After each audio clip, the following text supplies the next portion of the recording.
કરીને 1858 દાહોદ ખાતે એમણે ભીલ બટાલિયનની સ્થાપના કરવી પડી. ભીલ બટાલિયનનું આખું સૈન્ય એમણે બનાવવું પડ્યું. તેમ છતાં આપણા રૂપસિંહ નાયક, આપણા કેવળસિંહ નાયક અને એમની પૂરી ટીમ એ ક્યારે એમની સામે ઝૂકી નથી. એ જોરિયા પરમેશ્વર હોય, એમના પૂરેપૂરી ટીમ એમની સામે લડી અને છેલ્લા શ્વાસ સુધી એમણે અંગ્રેજો સામે બાદ ભીડી હતી.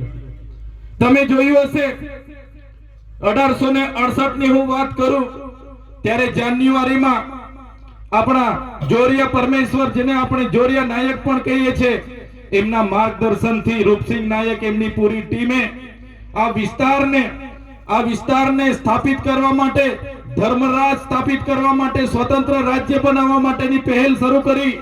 12 ફેબ્રુઆરીથી લઈને 14 ફેબ્રુઆરી સુધી આ વિસ્તારને બ્રિટિશ શાસનમાંથી સ્વતંત્ર રાજ્ય કોઈએ જાહેર કર્યું હોય તો આપણા રૂપસિંહ નાયકે જાહેર કર્યું હતું 1868 એમણે કીધું અમે કોઈ વેરો નહીં ભરીએ, અમે કોઈ લાકડું નહીં આપીએ, અમે કોઈ પાણી નહીં આપીએ, અમે કોઈ તમારી ગુલામી ના કરીએ. 2 ફેબ્રુઆરી 1868 ના રોજ આ રાજ્યને, આદિવાસીઓનું સ્વતંત્ર રાજ્ય જાહેર કર્યું અને 14 ફેબ્રુઆરી સુધી એના રાજા બનીને રૂપસિંહ નાયકે શાસન પણ કર્યું હતું. ત્યારે આ અંગ્રેજી શાસન દ્વારા અહીંના રજવાડાઓ, જે દેશી રજવાડાઓ હતા, જે પોતાને સભ્ય સંસ્કૃતિ, સભ્ય સમાજની વાત કરતા હતા, એવા રજવાડાના સૈનિકો સાથે મળીને 16 ફેબ્રુઆરીના રોજ જે વડેક ગામ છે એનો ઘેરો ગાળવામાં આવ્યો. ચારે તરફથી એમાં હુમલો કરવામાં આવ્યો. એમાં ઘમાસાણ થયું, યુદ્ધ થયું અને છેલ્લા 1 મહિના સુધી યુદ્ધ કરવામાં આવ્યું અને છેલ્લામાં છેલ્લી 15મી માર્ચ ના રોજ આપણી ભીલ સેનાના મદદે, આપણા લોકોએ જ એમણે મદદ કરી અને આપણા જે ક્રાંતિકારીઓ હતા એમને પકડી લેવામાં આવે છે, એમને એરેસ્ટ કરવામાં આવે છે અને છેલ્લા 15 દિવસ સુધી એમને ત્યાં રાખવામાં આવે છે. 1868 ની વાત કરું ત્યારે 31 માર્ચે અહીંયા જાંબુઘોડામાં સ્પેશિયલ કોર્ટ, અંગ્રેજી શાસન દ્વારા સ્પેશિયલ કોર્ટ ચલાવવામાં આવે છે. 31 માર્ચ 1868 ના રોજ સ્પેશિયલ કોર્ટ જાંબુઘોડા સ્થાપવામાં આવે અને એ કોર્ટમાં કાનૂની કાર્યવાહી કરવામાં આવે છે.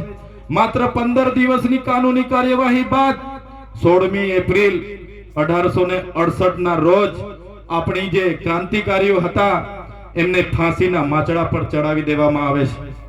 તમે વિચાર કરો, પ્રકૃતિની એવી કેવી તાકાત હશે, કુદરતનો એવો કેવો સહકાર હશે. જ્યારે રૂપસિંહભાઈ નાયકને ફાંસીના માંચડા પર ચડાવવામાં આવ્યા ત્યારે ફાંસીનો માંચડો પણ તૂટી ગયો હતો. મિત્રો, એ તાકાત આપણા યોદ્ધાઓમાં હતી. જોરિયા પરમેશ્વર, રૂપસિંહ નાયક, ગલલિયા નાયક, બાબરિયા નાયક, રાવજી નાયકને એક જ દિવસે એકી સાથે 5 જણને ફાંસીના માંચડા પર ચડાવી દેવામાં આવ્યા. એ જ પ્રકારે 42 લોકોને, જે ભૈજીભાઈ બારિયા હતા એ સહિતના 42 લોકોને જન્મટીપની સજા કરવામાં આવી. આટલું મોટું આમનું 30 વર્ષનું અંગ્રેજી હુકુમત સામેની લડાઈ હતી, પણ ઇતિહાસના પાનામાં ક્યાંય આપણને ભણાવવામાં નથી આવતા, ક્યાંય આપણને બતાવવામાં નથી આવતી. કેમ? કેમ કે આપણા પૂર્વજો ગરીબ હતા, અભણ હતા, અશિક્ષિત હતા. એમણે ક્યાંય પોતાનો ઇતિહાસ લખ્યો નથી અને આ મનુવાદી સરકારોએ ક્યારેય આપણને બતાવ્યો નથી. ત્યારે મારા યુવાનો, મારા વડીલો, મારી માતા બહેનોને હું કહેવા માંગુ છું, આજે આઝાદીના 78 વર્ષ થયા. દેશની આઝાદીમાં આપણા પૂર્વજોનું આટલું મોટું યોગદાન છે. હજારો લોકોએ શહીદી વહોરી લીધી, જળ જંગલ જમીનો માટે લડ્યા, આપણા અધિકારો માટે લડ્યા. દેશ આઝાદ થયો, દેશમાં સંવિધાન બન્યું, દેશ લોકશાહીના ડબે ચાલતો થયો. પણ જે પ્રકારે આઝાદી પહેલા આપણા લોકોનું શોષણ થતું હતું એ જ પ્રકારે આજે પણ આપણા લોકોનું શોષણ ચાલુ છે. સભ્ય સમાજની વાત કરનારાઓ, સભ્ય સંસ્કૃતિની વાત કરનારાઓ આજે સત્તામાં રહીને, એમની સત્તાનો દુરુપયોગ કરીને આજે પણ અમારા સમાજના અધિકારો, આપણા અધિકારો છીનવાઈ રહ્યા છે.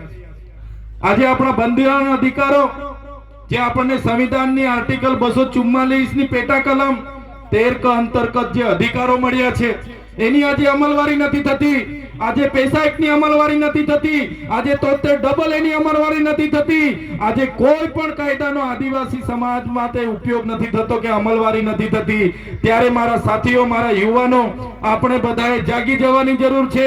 કેટલાક લોકો અમે રાઠવા, કેટલાક કે અમે નાયક, કેટલાક કે અમે ચારેલ, કેટલાક કે અમે ડામોર, કેટલાક કે અમે બારિયા, કેટલાક કે અમે વસાવા, કેટલાક કે અમે તડવી, કેટલાક કે અમે ચૌધરી, કેટલાક કે અમે ગામી, બધા આપણા અંદરના નાના મોટા કબીલાઓમાં, સમાજમાં વહેંચાયેલા છે. ત્યારે આપણે બધા જ એક આદિવાસી તરીકે એક મંચ પર આવીને આપણા અધિકારોની વાત કરવી પડશે. આજે આગળના વક્તા જ્યારે સોમાદાદાએ કીધું તો મને ખૂબ દુઃખ થયું. એમણે કીધું કે નાયક સમાજમાંથી આજે 2-3 સરપંચ સિવાય કંઈ નથી. વિચાર કરો, નાયક સમાજની વસ્તી મારા અંદાજ મુજબ આટલા જ વિસ્તારમાં 6 લાખથી પણ વધારે છે. સાચી વાત છે કે ખોટી વાત છે? 6 લાખથી પણ આટલા વિસ્તારોમાં વસ્તી એટલી મોટી હોવા છતાં આજે નાયક સમાજને કોઈ પણ ક્ષેત્રમાં પ્રતિનિધિત્વ નથી મળતું. એ ચાહે નોકરીનું ક્ષેત્ર હોય, એ ચાહે રાજકીય ક્ષેત્ર હોય કે બીજી ક્ષેત્ર હોય, કોઈ પણ ક્ષેત્રમાં નાયક સમાજનો માણસ આજે આપણને જોવા નથી મળતો. એ તમારા ને અમારા બધા માટે દુઃખની વાત છે. આવનારા દિવસોમાં નાયક સમાજને કઈ રીતના હાથ પકડીને આગળ લઈ જવો, એના માટે પણ આપણે બધાએ વિચારવું પડશે. આપણા આદિવાસી સમાજના યોદ્ધાઓએ આપેલી એ શહીદીને આપણે યાદ કરવી પડશે. એમના પૂર્વજો આજે બધા જ દેખાય છે. એમના પૂર્વજોની આજે હાલત શું છે? આજે આ ગામોમાં શાળામાં શિક્ષકો નથી. થોડા દિવસ પહેલા આ વિસ્તારમાં અમે આવ્યા ત્યારે અહીંયા રસ્તાની વ્યવસ્થા નહોતી. આ વિસ્તારના લોકોએ કીધું કે અમને રોજગાર નથી, જંગલ જમીન અમે ખેડીએ છીએ, એના દાવા અરજી કરી છે, એના હજુ હક પત્રક અમને મળતા નથી, કોઈ લાભ અમને મળતો નથી. અમારા બાપ દાદાઓના પુરાવા માંગવામાં આવે છે.